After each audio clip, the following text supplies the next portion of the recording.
I'm Patrick Lancaster, and right now we are in the village of Bis-Imena. And this village is a location that the DPR and Russian forces have set up to house our camp, the refugees from Mariupol. And as you can see right now, they're having their morning meal. And this camp, it seems, is basically controlled by MTS forces, which is the Donetsk People's Republic security services, emergency services. And we can see how many people are lined up here. And over here we can see the start of the tents where the refugees are being housed. Now, this city, Mariupol, which we're not far from, where these villagers, these refugees are coming from, had a population of 500,000. And just days ago, it was estimated that there were still 300,000 people in this basically city of ruins. Mariupol has just been almost completely destroyed with the fighting to take control, just intense bombardments that has intensified over the last week. Now, people are coming out just in droves, but there's many people still stuck in. But we're here to show you what the situation here is at this camp, see where the people are going, what they're planning to do, and how the process is. We see many people queued up to come into this tent village. And we've seen buses, and we're just going to try to find out exactly what the situation is. But it seems this, as I said, was set up by the DPR emergency services and in conjunction with the militaries. But we're going to bring you all the information. So please like this video, share it across all social media, and remember, we're a totally independent, crowdfunded journalists. So support our work with the link on the screen or in the description.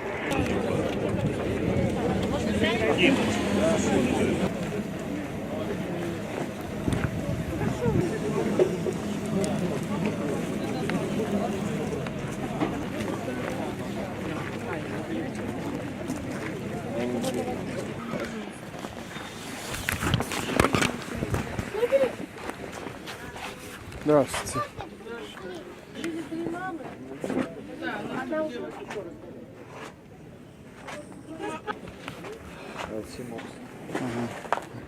Вы откуда?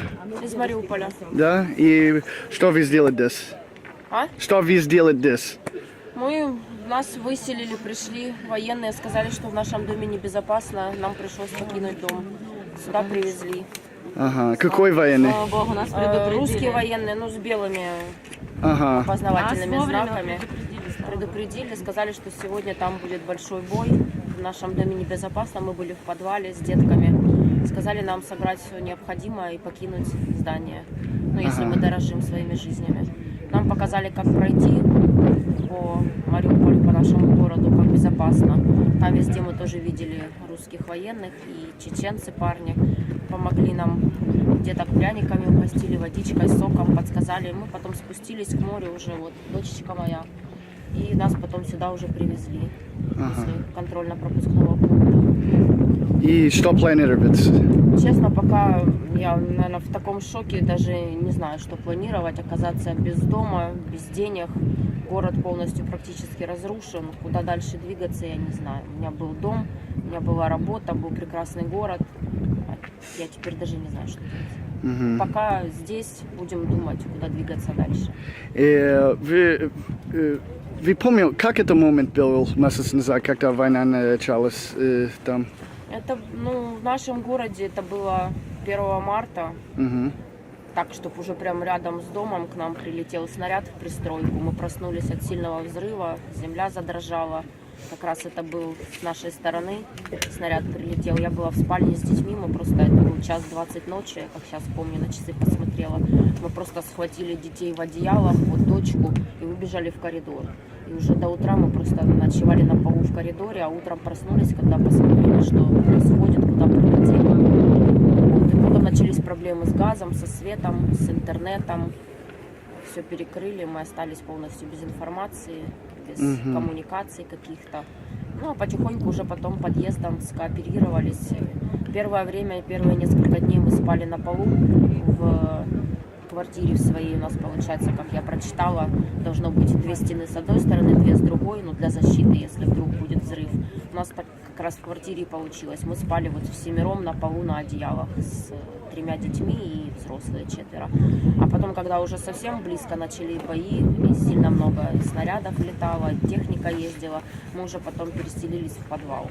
Ага. И вот получается числа с 4 по 24, 20 дней мы прожили полностью в подвале. Ну, выбегая только приготовить покушать или добыть где-то воду, еду, потому что продуктов в обрез. Мы не думали, что это так сильно затянется. У нас детки, самим-то взрослым не естся особо, а деток все равно кормить надо. И вот делали вылазки, под обстрелы попадали, где-то находили баллоны с водой, где-то брошенная еда, какие-то конфеты. Так, сообща, скооперировавшись с тем подъездом, с соседями, кто-то что-то там пожарит, тот приготовит, у того одни продукты, другие, делились и вместе. Мужчины костры нам распаливали, мы готовили. Когда было безопасно, выходили на улицу, стояли. Иногда бывало так, что там картошку нарежешь, закинешь и прячешься, потому что стреляет или где-то снаряд разрывается, или там самолет летит, боишься уже от каждого шороха. Пересидел тихо, выбегаешь, помешал, кастрюльку снял. Почему не эвакуация раньше? Надеялись пересидеть, надеялись, что это быстро все пройдет и особо некуда, страшно, потому что мы же без информации. Мужчины, кто там посмелее, ходили по городу, рассказывали, но у всех информация противоречивая. Один проедет, расскажет одно, другой проедет, расскажет другое. Мы не знали, где безопасно. Была бы я одна сама за себя отвечала, я, может быть, бы и пошла. У меня ребенок, я ее воспитываю одна, бросить и рисковать с ней. Надеялись до конца пересидеть в подвале, думали, что вот-вот на днях закончится. Ловили радио ДНР, российские, там говорили еще несколько дней, планируем решить. Мы думали, как-то уже, а тут пришли военные, сказали, лучше не рисковать, не оставаться. Показали, как безопасно уйти, мы ушли. Ага. И вас был на связь, видят украинские войска там, или говорили они? Я не знаю, мы украинских военных видели всего лишь несколько раз. Они сказали, что все будет хорошо, что скоро все закончится. В принципе, все. Я их видела 2 парней 1 раз, и 2 видела 6 числа. Я бегала в роддом просто к своим сотрудникам воды раздобыть и узнать какую-то информацию. К ним просто привозили гуманитарную помощь. И думала, может, владеют какой-то информацией, что, как, куда, может, какие-то переговоры, договоры, эвакуации или вообще, что планируется дальше. И 1 раз там чуть попозже 2 парней возле нашего дома, они постояли, подходили, у нас просто соседи из Донецка, они хотели выехать. Они узнавали, как это можно сделать безопасно. Они сказали, что все хорошо, у нашего города статус город-герой присвоили. Только толку-то с этого статуса, если город разрушен полностью. Все больше я украинских военных не видела. И, в принципе, где вы думали, будет ехать сейчас? Донецк, Россия, Украина? Я не знаю. Вообще, как бы, хотелось бы вернуться в Украину, потому что все-таки я прожила всю жизнь в этой стране. Меня, в принципе, я не знаю. Вообще, я хочу вернуться в свой город.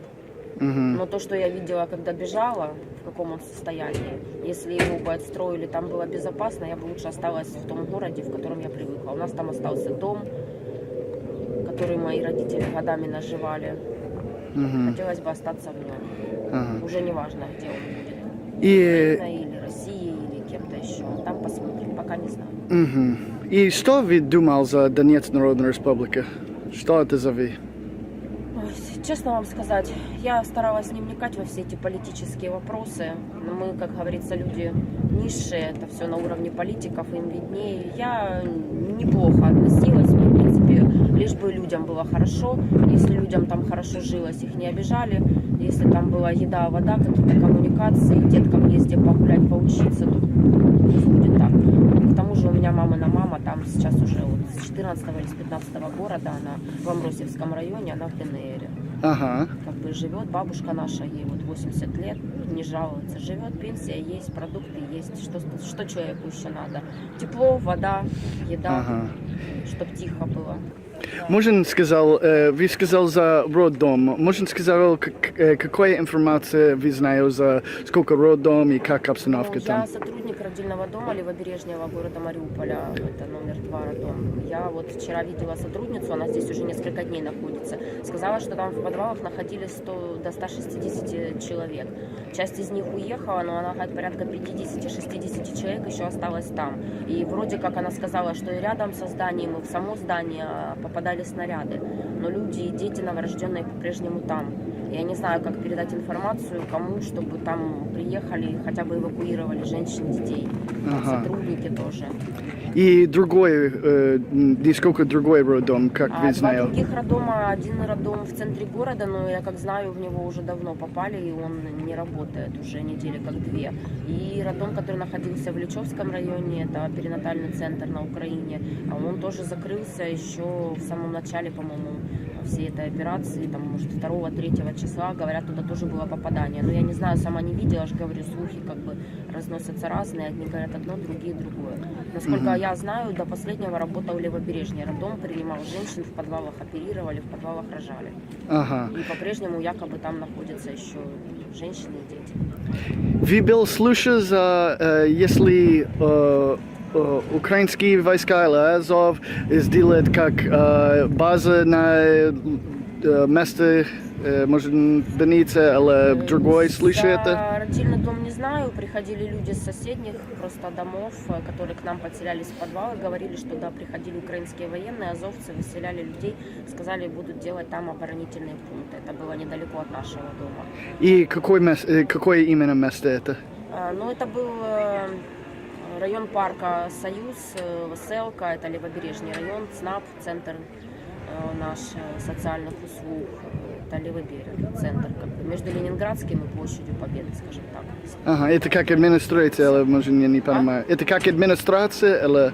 Ну, это Левобережный район, это район города, а если быть точнее, то Левобережный район есть центральная улица, и вот он делит Ленинградский и площадь... это здание, Нет, где они... Это 9-этажка, это недалеко от моего дома, нам ее видно с окна, 9-этажный дом, вот сказали, что туда заезжали и Азов, и ВСУ, вроде как им с верхних этажей хорошо было видно местность, поэтому выселяли людей, и люди приходили к нам, жили в подвалах какое-то время у нас.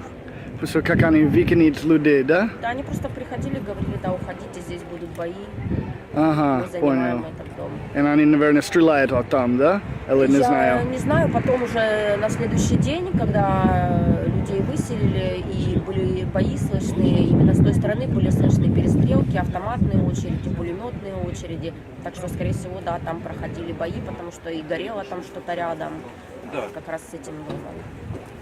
Как здесь? Здесь все хорошо, нас вчера хорошо приняли, вплоть вот до, как с Мариуполя мы выходили, ребята нам помогли, я же говорю, и деткам сразу и еды дали, и консервы, и прянички, и сока, бутылку, угостили водичкой, потому что мы бежали с собой, не успели даже воды взять попить, а пока добежали, уже, конечно, и жажда была, и усталость, вот, и сюда приехали, нас сразу же практически расселили. Здесь тепло, печка, сразу накормили, как раз был горячий ужин, чай. Показали, у нас маленький ребенок 2 годика, где можно памперса взять, потому что у нас в обрез салфетки влажные. Рассказали, где магазины, что как бы, все хорошо. И, в принципе, вы чувствуете как свободны здесь, да? Здесь вполне. По крайней мере, здесь не летают снаряды. Да. Здесь тихо, не в можно... подвалах, скажем, сидим. Да, не в подвалах грязной И пылью грязные- 20 дней дышать. Да, здесь можно выйти, посмотреть на небо, на солнце, спокойно пройтись и не бояться, что в любой момент ты ушами слушаешь, в какую сторону полетел снаряд и ждешь, разорвется он рядом или же нет. Как зовут? Юлия Ваша фамилия? Монахова. Спасибо большое. And now we can see just a huge amount of tents here that these refugees are living in for now, while their documents, just things are getting processed so they can move on to their next location or move back to Ukraine, as we heard from the one woman. She might want to go back to Ukraine. They say they're free to do what they want here. And now we're told there's a kindergarten that's being used to house children and mothers. So we're going to go check that out as well.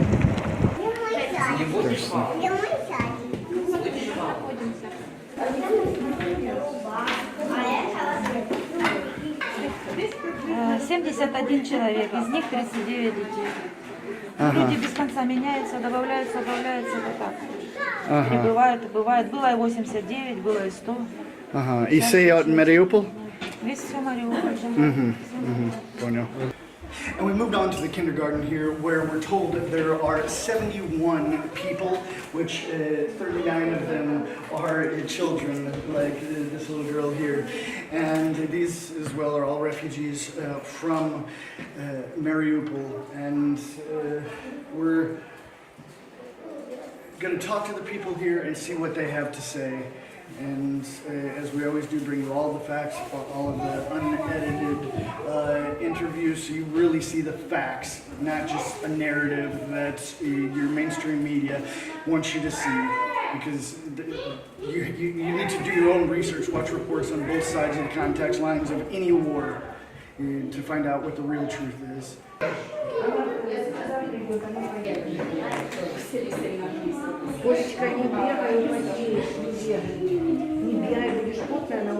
Можно сказать, где мы находимся сейчас? Ага.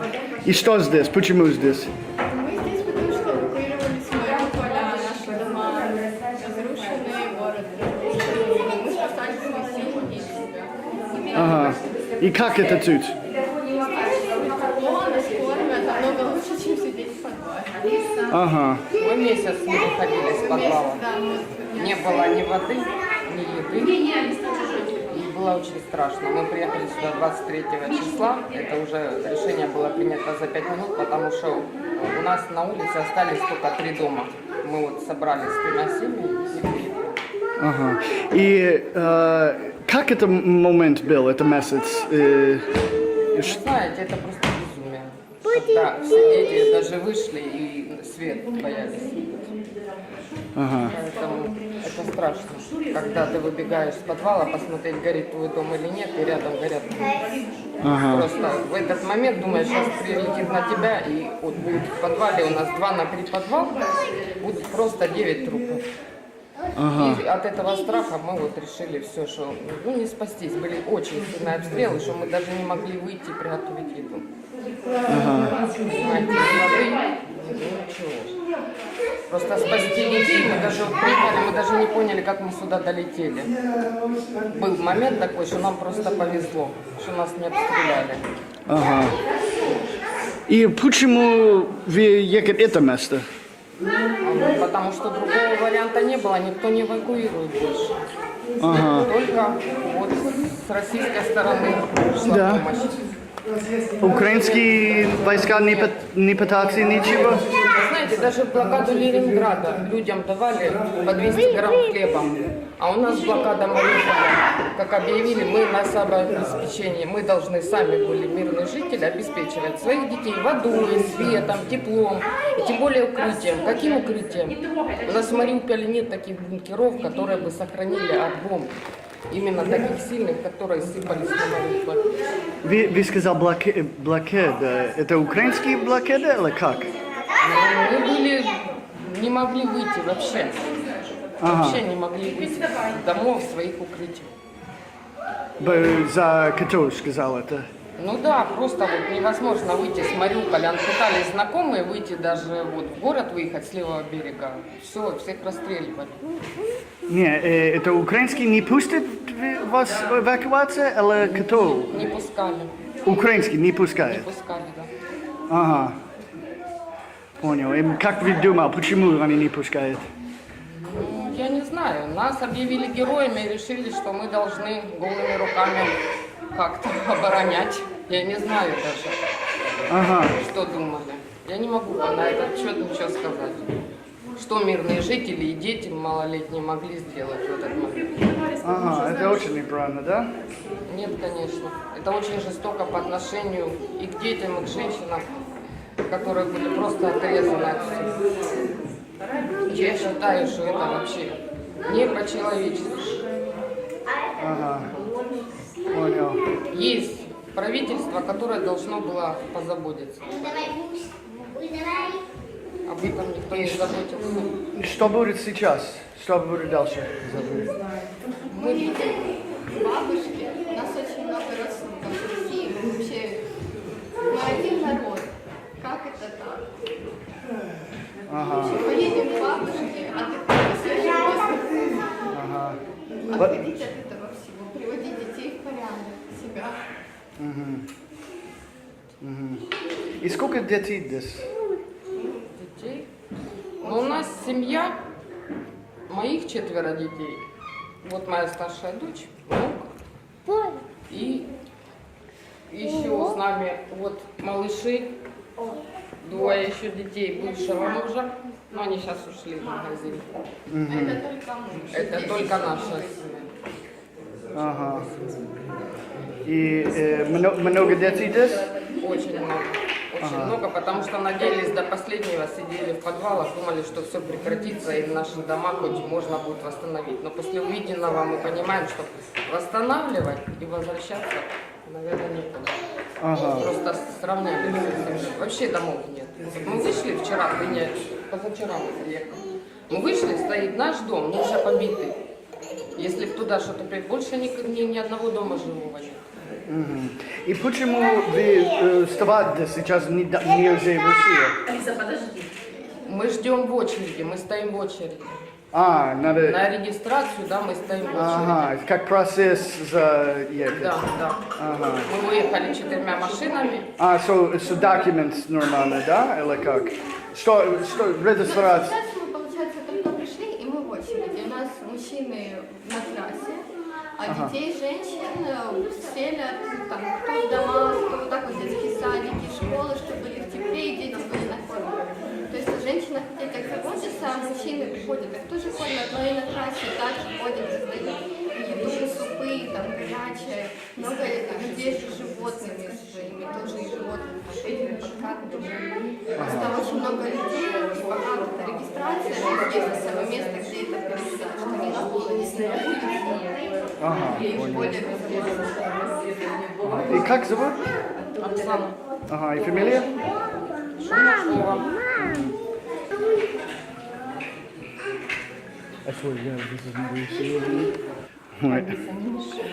Можно сказать, как это был Мариуполь? Как это было? Начали очень сильно, обстреливать город.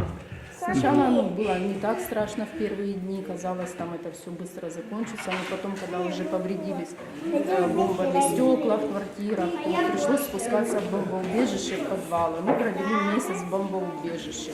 160 человек в очень маленьком помещении, без света, без воды, без еды. Мы пили снег, дождевую воду, находили ржавую техническую воду и пили ее, поили этих наших детей. В это все время нас обстреливали азовцы. Азов? Да. Они все стояли в наших дворах, стреляли со своих пушек, привлекали на себя внимание. Они прекрасно знали, они прикрывались нашими жителями, нами прикрывали себя. Они понимали, что российские войска не будут стрелять по мирным жителям, поэтому они все сидели в домах, выгоняли людей из квартир, заходили в эти квартиры и оттуда стреляли или что они там делали. Они просто прикрывались нами и все. При этом всем они каждый день разрушали по кварталам дома, жгли, стреляли, убивали. Стреляли по людям. Выходишь там на костер, электричества, ничего нет, никаких коммуникаций, связи с родственниками нет. Приготовить что-то, хотя бы вскипятить эту ржавую воду, чтобы не отравиться и не умереть. Когда ты выходишь развести костер, тебе по ногам стреляют с автомата, неизвестно кто, ты забегаешь, ты, чтобы погреть воду, ты 50 раз выходишь на улицу, бабах, забегаешь. Умирали люди в бомбоубежищах. Тут ты варишь кушать, тут закапывают людей, трупов. Бабушка у нас умерла, ее 2 дня не могли закопать. Она у нас 2 дня лежала, потому что бомбили двор, и люди не могли вылезти из бомбоубежища, чтобы закопать эту бабушку. И она там просто лежала. Это труп среди всех людей. И что это за люди, не знаю, Азов? Что они? Ну, я не знаю, они какие-то просто отмороженные, они зомбированные люди, я не знаю. У них цель была разрушить город, все. Это как украинские войска, да? Типа, да. Ага. И почему вы не эвакуация до? Потому что мы боялись ехать, мы же не знаем никакой информации. Если бы нам хотя бы какую-то информацию давали, какие-то листовки с самолета скинули, что есть эвакуация, люди ничего не знают, можно эвакуироваться, нельзя, куда ехать. Ходили слухи о том, что машины едут, семьи расстреливают, мужчин убивают, машины забирают. То есть это очень большой риск. Все боялись за свои жизни, все боялись просто вылезти из подвала, чтобы их не убили. Но когда уже ситуация стала настолько критической, ну, пришлось уже, как говорится, рисковать. Ну, да, нет, убьют по дороге, убьют, не убьют. И таким образом у нас получилось последнее выехать. Ага. На Западной Украине, Европе, США много людей сказал, Азов, они пытаются сделать людей хорошие. Ничего они не пытаются. Я не знаю, кто там что пытаются. Азов убивает людей, разрушает город. Все. Просто наших детей. У меня остались родители. Я не знаю, что с ним. У меня парализованный отец. Его невозможно эвакуировать. Человек полностью уже 6 лет лежит прикован к кровати. Я не могу его поднять и нести сюда на границу и вывозить. Просто так заживо. Он либо с голода умер, либо сгорел в подожженном, взорванном доме. Я понятия не имею, что с ним. Нет ни связи, ничего. Я ничего не знаю о многих людях. Сын мой потерялся. Мой сын попал в другую сторону, выехал. И вот недавно только у меня пришли новости, что он спасся. Он уже пересек границу, он там едет уже в Европу. Слава Богу, он спасся. Вот. Хотя бы я через месяц узнала, что с моим вторым ребенком все хорошо. А месяц я этого не знала, где он, жив ли он. Извините. И сколько детей вы здесь? У меня здесь один ребенок, а второй выехал. Я узнала, что он выехал. А второй здесь со мной. Что вы думали, что западные страны, Украина, Европа и США должны знать за эту войну сейчас? Что они должны знать? Я не знаю, никакой информации не знаю, никаких новостей мы не смотрим, связи нет, поэтому я не могу сказать, какие там у них. Ничего не знаю. И что планируют сейчас, где едем? Ну, сейчас пока в полном невидении. Сейчас мы стоим в этой очереди на регистрацию, чтобы куда-то проехать, потому что назад вернуться некуда. И куда дальше, я не знаю. Если получится, хочется выехать в Европу, сделав, оформить документы, я не знаю как, чтобы возможность была выехать куда-то к родственникам. И это место тут, как это? Это детский сад. Здесь Нет, это хороший, плохой, как вы чувствуете? Нет, конечно, хорошо. Либо на улице с ребенком, либо женщину с ребенком поместили сюда, дали кровать и покормили. Это очень хорошо. Это огромное спасибо, что вы так. Как зовут? Как зовут? Лена.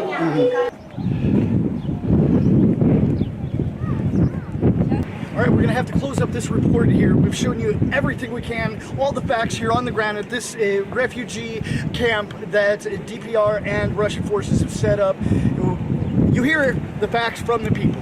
These are not my words. You hear what they have to say about the situation here and what happened and is happening in Mariupol.